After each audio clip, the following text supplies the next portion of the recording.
DA নিয়ে ঐতিহাসিক রায় supreme কোর্টের। ডিএ দিতেই হবে রাজ্যকে।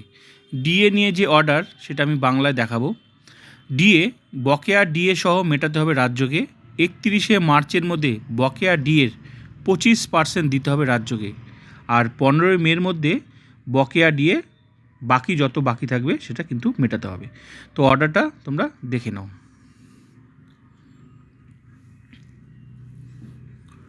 ডিএ নিয়ে সুপ্রিম কোর্টের রায়। আপিলগুলি আংশিকভাবে মঞ্জুর করা হলো। মহার্ঘ ভাতা পাওয়া একটি আইনত বলবৎযোগ্য অধিকার, যা পশ্চিমবঙ্গ সরকারের উত্তরদাতা কর্মচারীদের অনুকূলে অর্জিত হয়েছে। রোপা বিধিতে অন্তর্ভুক্ত থাকার কারণে বিদ্যমান বেতন ও ভাতা নির্ধারণের ক্ষেত্রে আপিলকারী পশ্চিমবঙ্গ সরকারকে এআইসিপিআই মানদণ্ড হিসেবে অনুসরণ করতে হবে। আপিলকারী রাজ্যের কর্মচারীরা এই রায় অনুযায়ী 2008 থেকে 2019 সাল পর্যন্ত সময়ের বকেয়া পাওয়ার অধিকারী হবেন। পরবর্তীতে আইনের কোনো পরিবর্তন হলেও এই রায় পালনের উদ্দেশ্যে যে অর্থ প্রদান করা হবে তা পুনরুদ্ধার করা যাবে না। এর আর্থিক গুরুত্ব বিবেচনা করে এবং রাজ্যের রাজকোষে যাতে কোনো ক্ষতিকর প্রভাব না পড়ে, অথচ একই সাথে কর্মচারীদের প্রাপ্য পাওয়ার অধিকারের ভারসাম্য বজায় থাকে, সেই লক্ষ্যে আমরা তহবিল ছাড় করার বিষয়টি তদারকি করার জন্য নিম্নরূপ একটি কমিটি গঠন করা উপযুক্ত বলে মনে করছি। 1. সুপ্রিম কোর্টের অবসরপ্রাপ্ত বিচারপতি মাননীয় বিচারপতি ইন্দু মালহোত্রা, চেয়ারপারসন। 2.